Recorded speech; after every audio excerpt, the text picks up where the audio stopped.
welcome you all to Competitive Cracker. I am Kavya. നമുക്ക് net general പേപ്പറിൽ comprehension എന്ന് പറയുന്ന ഒരു പാർട്ട് ഉണ്ടല്ലേ. ഈ കോംപ്രിഹെൻഷൻ എങ്ങനെയാണ് ഹാൻഡിൽ ചെയ്യേണ്ടത് എന്നറിയാതെ പലപ്പോഴും കാൻഡിഡേറ്റ്സ് ഒരു ഐഡിയ കിട്ടാതെ ബേസ് കിട്ടാതെ പ്രോബ്ലമാറ്റിക് ആയിട്ടുള്ള സിറ്റുവേഷനിലേക്ക് പോകാറുണ്ട്. എന്താണ് അപ്പോൾ ചെയ്യേണ്ടത്? അതാണ് CC ഇന്ന് നിങ്ങൾക്ക് മുമ്പിൽ പ്രസന്റ് ചെയ്യുന്നത്. അപ്പം നമ്മളുടെ കോംപ്രിഹെൻഷണൽ സെറ്റ് വരുമ്പോൾ തന്നെ നമുക്ക് ബേസിക്കലി കണ്ടാൽ അറിയാം വളരെ വലിയ രീതിയിലുള്ള ഒരു പ്രീവിയസ് ആയി ചോദിച്ച ഒരു സെറ്റ് ഓഫ് ക്വസ്റ്റ്യൻ ആണ്. ഇതിൽ ബേസിക്കലി നമുക്ക് 1 2 3 4 5 6 7 ഏരിയകളോളം വരുന്ന അല്ലെങ്കിൽ 7 പാരഗ്രാഫാണ് ബേസിക്കലി നമുക്കിവിടെ തന്നിട്ടുള്ളത്. ആൻഡ് നമ്മളുടെ പരീക്ഷയുടെ പാറ്റേൺ വെച്ച് ഒരു 3 പാരഗ്രാഫ് 4 പാരഗ്രാഫ് വരെ സ്ക്രോൾ ചെയ്ത് വായിക്കേണ്ട രീതിയിൽ വരെ മുൻപ് ചോദ്യങ്ങൾ വന്നിട്ടുണ്ട്. അപ്പം നമ്മൾ ആദ്യം എന്താണ് സ്ട്രാറ്റജി ഉപയോഗിക്കേണ്ടത്? അതാണ് ഇവിടുത്തെ ഏറ്റവും ഇമ്പോർട്ടൻ്റ് ആയിട്ടുള്ള കാര്യം.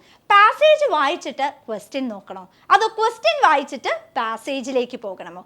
CC പറയും പാസേജ് വായിക്കുന്നതിന് മുൻപ് നിങ്ങൾ ക്വസ്റ്റ്യൻസ് വായിക്കുക. ക്വസ്റ്റ്യൻ വായിക്കുമ്പോൾ നിങ്ങൾക്കൊരു ബേസിക് ഐഡിയ കിട്ടും എന്താണ് എവിടെയൊക്കെ നിന്നാണ് ചോദിച്ചിട്ടുള്ളത് എന്നതിനെക്കുറിച്ച്. അപ്പോൾ ബേസിക്കലി നമുക്കൊന്ന് നോക്കാം. ഇവിടെ എന്താണ് ആദ്യത്തെ ചോദ്യം? Which of the following statement is true? During this period for the first time in decades manufacturing had not let the growth acceleration in economy. Manufacturing was to be the key and make in India. അപ്പം നമ്മൾ keyword കണ്ടുപിടിച്ചു. Make in ഇന്ത്യയെ കുറിച്ചാണ് ഇവരിവിടെ basically പറഞ്ഞത്. ഒന്നെന്താ വെച്ചിട്ടുണ്ടെങ്കിൽ manufacturing sector ഗ്രോത്തിലേക്ക് നയിച്ചിട്ടില്ല എന്നാണ് അവർ പറയുന്നത്. അടുത്തത് എന്താ? മാനുഫാക്ചറിംഗ് സെക്ടർ എന്ന് പറയുന്നത് കീ എലിമെന്റ് ആണെന്ന് അവർ പറയുന്നു. അതുപോലെ മേക്ക് ഇൻ ഇന്ത്യ എന്ന് പറയുന്നത് എമിനന്റ്ലി സെൻസിബിൾ ആണ്. അത്രയുമാണ് ആദ്യത്തെ ചോദ്യം. ഓക്കെ, നമുക്ക് നോക്കാം. അടുത്തത് എന്താ? അടുത്ത ചോദ്യം എന്ന് പറയുന്നത് ആനുവൽ ഗ്രോത്ത് ഓഫ് മാനുഫാക്ചറിംഗ് സെക്ടറിനെ കുറിച്ചാണ് പറഞ്ഞിരിക്കുന്നത്. പെർസെൻറ്റേജുകളാണ്. അപ്പോൾ ഓർത്ത് വെക്കുക, നമുക്ക് തന്നിരിക്കുന്ന പാസേജിൽ നമ്മൾ എന്ത് ചെയ്യണം? പെർസെൻറ്റേജ് വരുന്ന ഏരിയ ഉണ്ടെങ്കിൽ അതായിരിക്കും നമ്മുടെ ആൻസർ അല്ലേ. അപ്പൊ അടുത്ത ചോദ്യത്തിലേക്ക് നോക്കാം. നമുക്ക് ജസ്റ്റ് ചോദ്യങ്ങൾ നമ്മൾ പരിചയപ്പെടുന്നേ ഉള്ളൂ കേട്ടോ. എങ്ങനെ ഉത്തരത്തിലേക്ക് എത്തി എന്നൊക്കെ നമുക്ക് നോക്കാം. How much had annual growth of manufacturing sector exceeded? പെർസെൻറ്റേജിന്റെ ഫോമിലാണ് തന്നിരിക്കുന്നത്. അപ്പൊ പെർസെൻറ്റേജ് ആണ് നമ്മളുടെ പാരഗ്രാഫിൽ എവിടെയെങ്കിലും ഒരു പെർസെൻറ്റേജ് കണ്ടാൽ, ഇതുമായി തന്നിരിക്കുന്ന പെർസെൻറ്റേജ് കണ്ടാൽ അത് തന്നെയായിരിക്കും ഉത്തരം. നമുക്ക് ഉറപ്പിക്കാം. അടുത്തത് why the growth of demand in India is slow? Okay, due to corruption, due to agriculture performance, ഇങ്ങനെ കുറച്ച് വാക്കുകൾ നമുക്ക് തന്നിട്ടുണ്ട്. ഇതിലെ കറപ്ഷനെയും agriculture performance, demonetisation, economic cycle, weather cycle, ഇത്രയും കാര്യങ്ങളെ ഒരു പേപ്പറിൽ നമുക്ക് ചെയ്യാനൊരു പേപ്പർ തരും അല്ലേ. ഈ പേപ്പറിൽ എന്ത് ചെയ്യുക? ഒന്ന് സൈഡിലായി മൂന്നാമത്തെ ക്വസ്റ്റ്യൻ അങ്ങോട്ട് എഴുതി വെക്കുക. ക്വസ്റ്റ്യൻ എഴുതണമെന്നല്ല, കീവേഡ്സ് എഴുതി വെക്കുക. രണ്ടാമത്തെ ക്വസ്റ്റ്യൻ്റെ ആ ഒരു പെർസെൻറ്റേജുകൾ ഉണ്ടല്ലോ, അതൊന്ന് നോട്ട് ചെയ്ത് വെക്കുക. ആദ്യത്തെ ക്വസ്റ്റ്യൻ്റെ മേഖല മേക്ക് ഇൻ ഇന്ത്യയെ കുറിച്ചാണ്, അതും ഒന്ന് നോട്ടിഫൈ ചെയ്ത് വെച്ചു. ഇത്രയും നമ്മൾ ചെയ്തു കഴിഞ്ഞു. ഇനി നാലാമത്തെ ചോദ്യം എന്താണ്? പ്രൈവറ്റ് ഇൻവെസ്റ്റ്മെന്റിനെ കുറിച്ചാണ്. അപ്പൊ നമ്മൾ എന്ത് ചെയ്തു? Private investment. ഇനി റിപ്പീറ്റഡ് ആയി വന്നിരിക്കുന്നത് ബെൽവെദർ, ബെൽവെദർ, ബെൽവെദർ, എല്ലാത്തിലും ബെൽവെദർ ഉണ്ടല്ലേ. അപ്പൊ എന്താ അവിടുത്തെ കീവേഡ്സ്? Private investment, ബെൽവെദർ. ഇത് രണ്ടും നമ്മൾ എന്ത് ചെയ്തു? നാലാമത്തെ ചോദ്യം എന്ന് പറഞ്ഞ് അതിനെ നോട്ടിഫൈ ചെയ്ത് നമ്മൾ വെച്ച് കഴിഞ്ഞു. ഓക്കെ, എല്ലാവരും വെച്ചു എന്ന് പ്രതീക്ഷിക്കുന്നു. ഇനി അഞ്ചാമത്തത് വർഷങ്ങളാണല്ലേ. പക്ഷെ വർഷങ്ങളിൽ ഒരു കളിയുണ്ട്. എന്താണ് വന്നിരിക്കുന്നത്? 2014-15 തന്നെ പോസിറ്റീവും നെഗറ്റീവും വന്നിട്ടുണ്ട്. 15-16 പോസിറ്റീവ് നെഗറ്റീവ്. 13-14 കണ്ടാൽ പിന്നെ അത് തന്നെയായിരിക്കും. അപ്പൊ എന്ത് ചെയ്യുക? ഇവിടെ ഒരു പേപ്പറിന്റെ സൈഡിൽ എഴുതാ 2014-15, ഇവിടെ എഴുതാ പോസിറ്റീവ്, ഇവിടെ നെഗറ്റീവ്.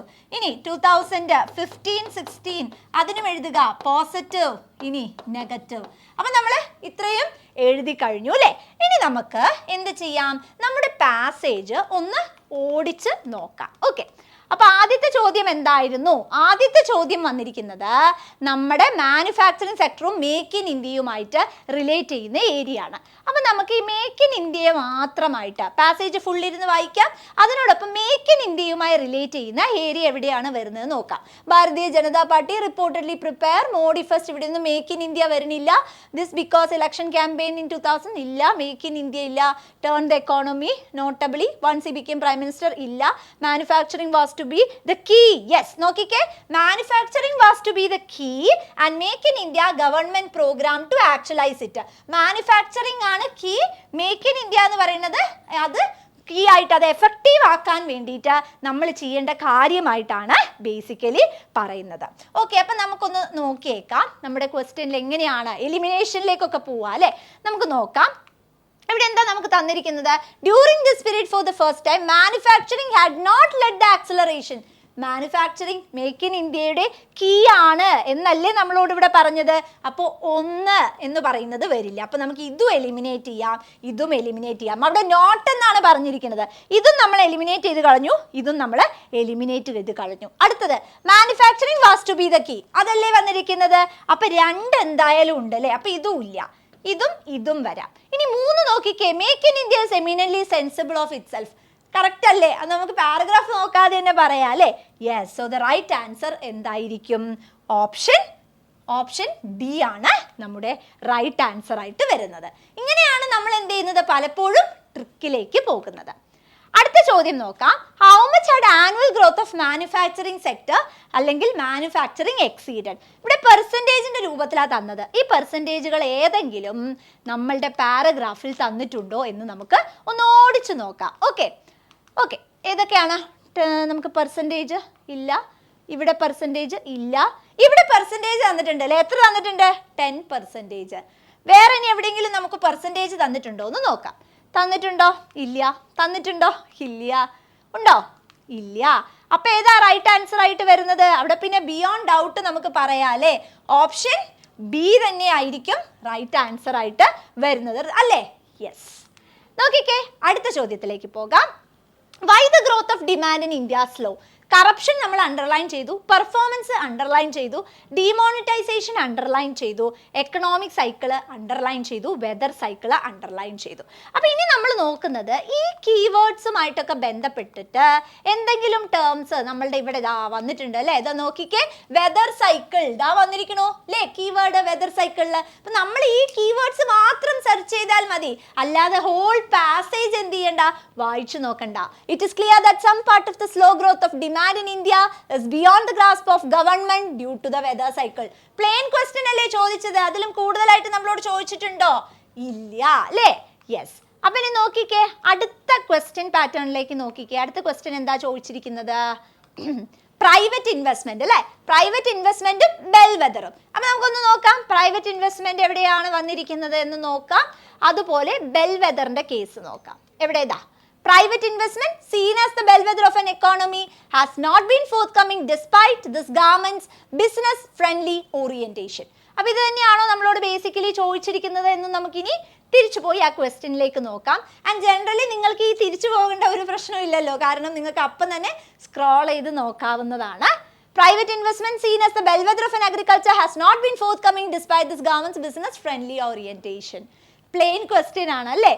യെസ്, അതാണോ വരുന്നത്? നോക്കാം. അടുത്തത് എന്താണ്?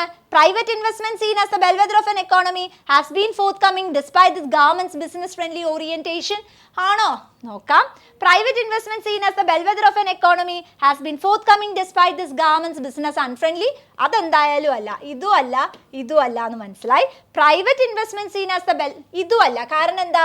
ഇവിടെ നമുക്ക് നോട്ടാണ് തന്നിരിക്കുന്നത്, അവിടെ ഹാസ് ബീൻ എന്നാണ് പറഞ്ഞത്. ഓക്കെ, അടുത്തത് നമുക്ക് നോക്കാം.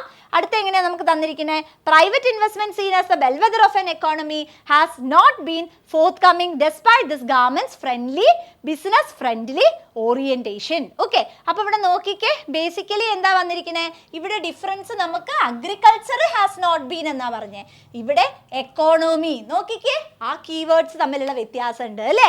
അപ്പൊ എന്താണ് ഇവിടുത്തെ റൈറ്റ് ആൻസർ എന്ന് പറയുന്നത്? ഓപ്ഷൻ ഡി ആണ്. ഓക്കെ, അടുത്ത ക്വസ്റ്റ്യൻ നോക്കാം. 2 of the past 3 years have been years of very poor agriculture. വേറെ ഒന്നും നോക്കണ്ട, വർഷങ്ങൾ നോക്കുക. വർഷങ്ങളിൽ 2014-15 തന്നിട്ടുണ്ടോ? ആദ്യം നമുക്ക് അത് നോക്കാം. 2014-15 തന്നിട്ടുണ്ടോ? ഇതൊക്കെ നമ്മൾ പേപ്പറിൽ എഴുതി വെക്കുമ്പോൾ നമുക്കത് ചെയ്യാൻ ഈസി ആയിരിക്കും. 14-15 തന്നിട്ടുണ്ട് അല്ലേ. എന്ത് ഗ്രോത്താ? Negative growth. ഇനി വേറെ എന്തെങ്കിലും നമ്മൾ വായിച്ച് നോക്കേണ്ട ആവശ്യമുണ്ടോ? ഇല്ല അല്ലേ. എന്ത് കിട്ടിക്കഴിഞ്ഞു? നമുക്കവിടെ ആൻസർ കിട്ടിക്കഴിഞ്ഞു, ഇതാ എത്തിക്കഴിഞ്ഞു അല്ലേ നമ്മൾ ആൻസറിലേക്ക്. ഓപ്ഷൻ ബി ആണ് അല്ലേ റൈറ്റ് ആൻസർ ആയിട്ട് വരുന്നത്. അപ്പം ഇതുപോലെ നമുക്ക് പലപ്പോഴും കോംപ്രിഹെൻഷൻ സോൾവ് ചെയ്യുക, അതുപോലെ തന്നെ നെറ്റ് ജനറൽ പേപ്പറിൻ്റെ മിക്ക area especially logical reasoning part മുതലായിട്ടുള്ള ഏരിയാസ് ചിലപ്പോഴൊക്കെ നമ്മളെ കുഴപ്പിക്കാറുണ്ട് അല്ലേ. ഇവിടെയാണ് CC നിങ്ങളെ ഹെൽപ്പ് ചെയ്യാൻ വേണ്ടി ഞങ്ങളുടെ നെറ്റ് ജനറൽ പേപ്പറിൻ്റെ കോഴ്സ് ലോഞ്ച് ചെയ്തിട്ടുള്ളത്. എന്താണ് ഞങ്ങളുടെ സ്പെഷ്യാലിറ്റി എന്നല്ലേ? ഗ്രൂപ്പ് ആക്ടിവിറ്റി ഉണ്ട്, അതുപോലെ സ്പെഷ്യൽ മെന്റർഷിപ്പ് പ്രോഗ്രാം ഉണ്ട്, PDF നോട്ട്സ് ഞങ്ങൾ പ്രൊവൈഡ് ചെയ്യുന്നുണ്ട്, വീക്ക്ലി എക്സാംസ് എത്രത്തോളം നമ്മൾ പരീക്ഷ എഴുതുന്നുവോ അത്രത്തോളം നമ്മുടെ പെർഫോമൻസ് കൂടും അല്ലേ. അപ്പം ഞങ്ങൾ എന്ത് പ്രൊവൈഡ് ചെയ്യുന്നുണ്ട്? വീക്ക്ലി എക്സാംസ് നിങ്ങൾക്ക് പ്രൊവൈഡ് ചെയ്യുന്നുണ്ട്. ടൈം ടേബിൾ ബേസ്ഡ് റിവിഷൻ, നമുക്ക് പ്രോപ്പർ ആയിട്ടുള്ളൊരു റിവിഷൻ ക്ലാസ് ലഭിക്കുക എന്ന് പറഞ്ഞാൽ വളരെ ഇമ്പോർട്ടൻ്റ് ആണ് അല്ലേ. അപ്പോൾ അതുകൊണ്ട് തന്നെ ടൈം ടേബിൾ ബേസ്ഡ് ആയിട്ടുള്ള റിവിഷൻ സീരീസ് ഞങ്ങൾ പ്രൊവൈഡ് ചെയ്യുന്നുണ്ട്. നോർമൽ ക്ലാസ്സിനോടൊപ്പം എക്സ്ട്രാ ലൈവ് ക്ലാസ്സസും കൂടി ഞങ്ങൾ നിങ്ങൾക്ക് പ്രൊവൈഡ് ചെയ്യുന്നുണ്ട്. അതുപോലെ റെക്കോർഡഡ് ക്ലാസ്സസ്, നമുക്ക് സാധാരണ രീതിയിൽ എന്താണ് ലൈവ് ക്ലാസ്സസ് ഉണ്ട്, അതിനോടൊപ്പം തന്നെ നിങ്ങൾക്ക് റെക്കോർഡഡ് ക്ലാസ്സസും കൂടെ ലഭിക്കുകയാണ് ചെയ്യേണ്ടത്. അപ്പോൾ അതുകൊണ്ട് തന്നെ ഇനി നമ്മൾ പറയുമോ? ഇല്ല അല്ലേ. നെറ്റ് ക്രാക്ക് ചെയ്യുക വളരെ ഡിഫിക്കൽട്ട് ആയിട്ടുള്ള കാര്യമാണെന്ന് പറയുമോ? ഒരിക്കലും ഇല്ല അല്ലേ. CCയോടൊപ്പം ആകുമ്പോൾ നെറ്റ് ക്രാക്ക് ചെയ്യുന്ന ആ ഒരു ജേർണി എന്ന് പറയുന്നത് വളരെ ഈസി ആയിരിക്കും അല്ലേ. അപ്പോൾ എന്ത് ചെയ്യുക? ഉടനെ തന്നെ സ്ക്രീനിൽ കാണുന്ന കോൺടാക്ട് നമ്പറിൽ കോൺടാക്ട് ചെയ്യുക, കോഴ്സിന് എൻറോൾ ചെയ്യുക. അപ്പോൾ ഒരു ബേസിക് ഐഡിയ കിട്ടിക്കാണും അല്ലേ, എങ്ങനെയാണ് നമ്മുടെ കോംപ്രിഹെൻഷനെ മീറ്റ് ചെയ്യേണ്ടത്, അല്ലെങ്കിൽ കോംപ്രിഹെൻഷൻ എങ്ങനെയാണ്, നമ്മൾ എന്ത് ട്രിക്ക്, എന്ത് ടിപ്പ്, ഇതെല്ലാമാണ് നമ്മൾ ഇന്ന് ഡിസ്കസ് ചെയ്തത്. എല്ലാവർക്കും മനസ്സിലായി എന്ന് കരുതുന്നു. So thank you.